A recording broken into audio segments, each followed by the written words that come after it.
Bismillahirrahmanirrahim. Assalamualaikum warahmatullahi wabarakatuh. Berjumpa lagi dengan saya, Rahmat dari muslimberdaya.club. Oke, pada kali ini saya akan membahas tentang 3 alasan mengapa kita harus ngeblog. Bagi Anda yang menjalankan bisnis, saya langsung saja tanpa panjang lebar, saya akan bahas apa saja manfaatnya jika kita itu ngeblog. Jadi ngeblog itu bukan hanya iseng, tetapi membawa banyak manfaat yang akan mendukung bisnis kita. Yang pertama adalah dengan ngeblog kita akan mendapatkan kepercayaan. Kepercayaan seperti apa? Yang pertama, saat Anda ngeblog, berbagi pengetahuan Anda, berbagi ilmu Anda, baik tentang produk maupun tentang bisnis atau yang lainnya, bahkan yang tidak langsung berhubungan dengan bisnis Anda, itu akan membangun kepercayaan. Kenapa? Karena Anda dianggap seorang ahli. Tunjukkan keahlian Anda, tunjukkan pengetahuan Anda. Jadi orang tuh tahu kalau Anda itu memang ahlinya di sana. Bagaimana sih kalau seandainya saya tidak punya keahlian yang layak untuk di-share?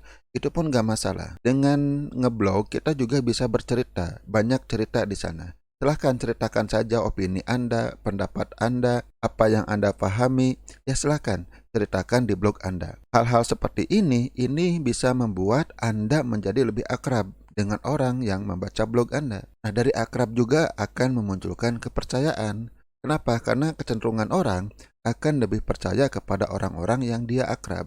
Jika orang sering membaca tulisan Anda, baik itu hanya sekedar cerita, pengalaman Anda, kehidupan Anda sehari-hari, tapi kalau mereka sering membaca, keakraban pun akan muncul.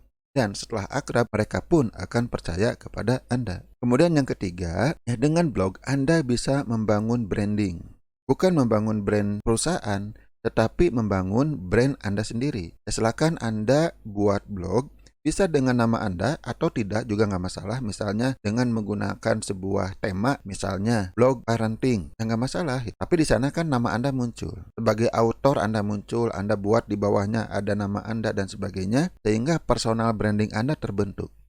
Jika personal branding Anda terbentuk, orang pun akan percaya. Ya seperti kita mau membeli sesuatu ya di supermarket misalnya, jika banyak pilihan, tentu pilihan kita akan jatuh ke pilihan yang brandnya sudah kita percayai, yang sudah akrab dengan kita. Oke, ini yang pertama, pentingnya kenapa kita membangun blog. Yang kedua, dari blog juga kita bisa mendapatkan traffic. Kalau kita membuat blog, kita nulis artikel, nulis cerita, nulis review dan sebagainya di blog kita. Ini akan mendatangkan traffic. Traffic itu apa? Traffic itu adalah orang-orang yang datang ke blog kita. Ya, akan banyak pengunjung. Dari mana pengunjung tersebut? Yang pertama, kita akan ditemukan di mesin pencari yang disebut dengan SEO itu. SEO itu adalah bagaimana caranya supaya konten kita ditemukan.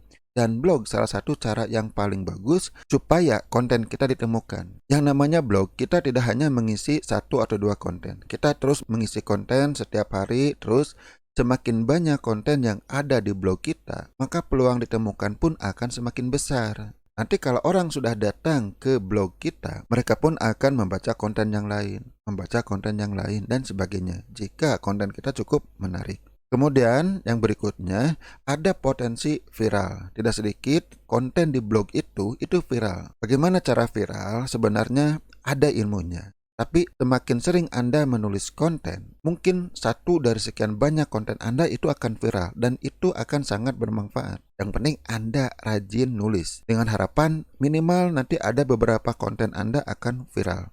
Banyak yang share di sosial media, banyak yang share di Facebook atau di Twitter yang akan mendatangkan lebih banyak orang lagi ke blog kita. Oke, kemudian apa yang ketiga? Yang ketiga, blog itu sebagai alat untuk funneling. Funneling itu adalah cara bagaimana kita mendatangkan, kemudian menyaring dan mengedukasi traffic kita. Sehingga nanti Anda bisa tersaring klien-klien yang sebenarnya lebih tertarik dengan produk atau bisnis Anda. Saya sudah membuat video tentang funneling, linknya ada di deskripsi ya, masih di channel ini. Silahkan Anda pelajari. Seperti apa sih yang disebut dengan funneling? Ada yang disebut dengan cold market, market yang masih dingin. Ada yang warm market, market yang lebih hangat. Dan hot market, pasar yang sudah hot, yang sudah siap menerima Anda. Nah, blog itu salah satu caranya. salah satu alat untuk paneling tersebut. Dengan blog, kita tuh akan menyaring orang-orang yang misalnya dia itu suka membuka Google, orang yang suka membuka sosial media. Nah, dengan konten kita tersaring. Ya, kalau kita misalnya membuat konten tentang kesehatan wanita, maka orang-orang yang datang ke blog kita adalah orang-orang yang tertarik dengan kesehatan wanita. Jadi benar-benar tertarget. Dengan datangnya orang-orang tertarget ke blog kita, ini adalah langkah pertama dalam paneling Anda. Anda lanjutkan dengan tahapan berikutnya. Dengan panel itu nanti Anda akan menemukan, akan mengumpulkan orang-orang yang menjadi target pasar panas Anda atau hot. Mereka yang siap menerima penawaran Anda. Anda bisa mulai misalnya dengan membuat blog di wordpress.com. Jika Anda belum tahu bagaimana cara membuat blog, linknya saya sertakan di bawah video ini. Kalau Anda misalnya sudah membuat blog ya di wordpress.com, ingin menambah blog lagi, linknya pun ada ya di deskripsi. Silahkan Anda klik. Oke, sampai di sini dulu. Mudah-mudahan bermanfaat dan Anda sudah paham motivasi atau alasan mengapa kita harus ngeblog. Wassalamualaikum warahmatullahi wabarakatuh.